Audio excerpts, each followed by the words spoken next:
Good morning and welcome to another edition of Coffee with Tea.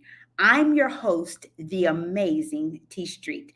As most people know, I collect coffee mugs, and this is a mug that was given to me by a friend, Darlene Matthews. It's she created a pillow and a coffee mug, and it's all pictures of me or my book or yeah. But I really like this mug, so I thought today I'm feeling pretty good. I thought I would start the day out with this coffee mug.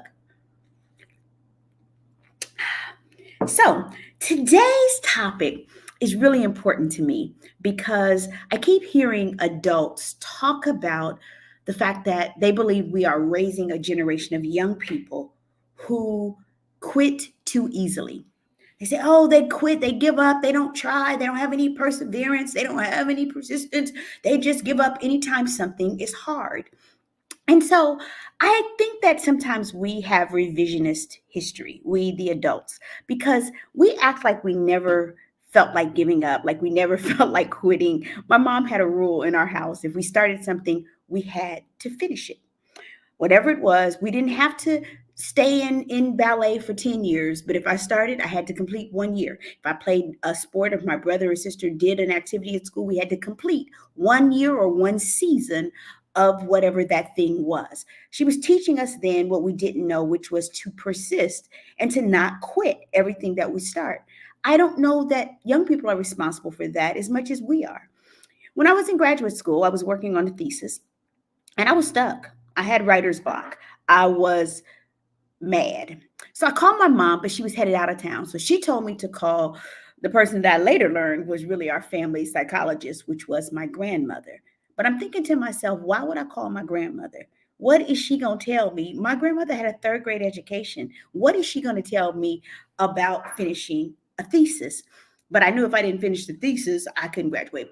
I was desperate, so I called my grandmother and I told her what was going on. I said, "Grandma, I got this big picture, this big paper to pass. If I don't write this paper, I won't graduate. I know you've been waiting for me to graduate with this master's degree. If I don't get this big paper done, I won't." Rather than going through something deep and philosophical, my grandmother got calm like she always did. And I later learned that she was the wisest woman I had ever known. She said, "Baby, a slow drip will wear a hole in a rock." I'm like, "What? Grandma, grandmother, can you stop talking in riddles? What? A slow drip will wear a hole in a rock." She got calm again. She said, "Baby, a slow drip will wear a hole in a rock."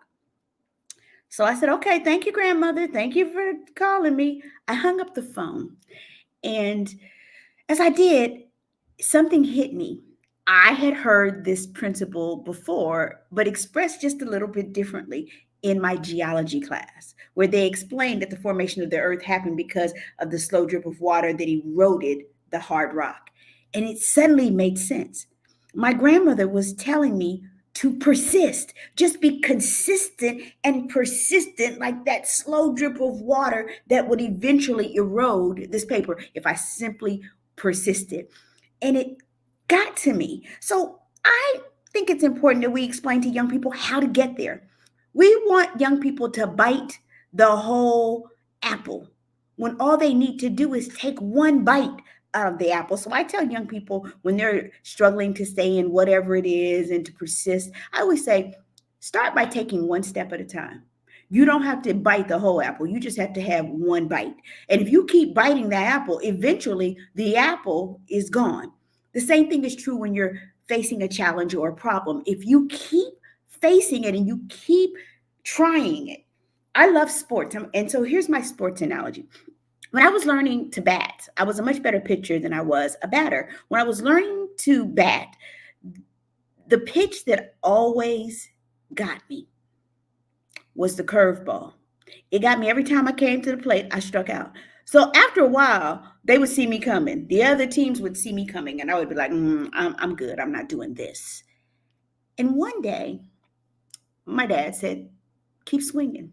Don't give up on the second strike. Keep swinging. You might one day hit that curveball.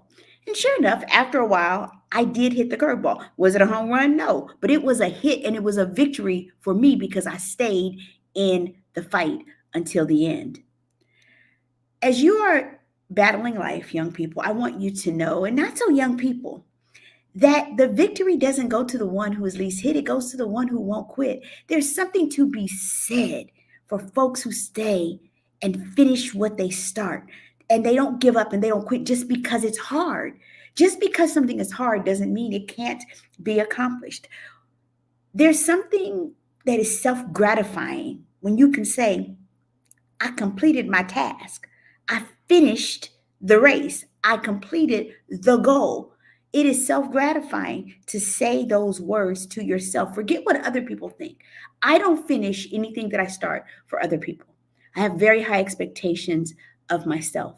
So today, I just want to tell anyone who's struggling to finish something, your book, your podcast, a paper in school, exercise. It's almost the end of January. You did your little 2 weeks of working out and now you don't feel like it anymore. I dare you to push through to February and March.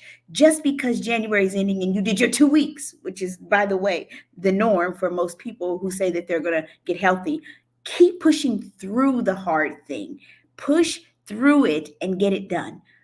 I'm the amazing T Street. My life isn't amazing because it's perfect. My life is amazing because it's filled with principles that I learned from people like my grandmother with a third grade education when she said to me, a slow drip will wear a hole in a rock. Have an amazing day. Don't give up.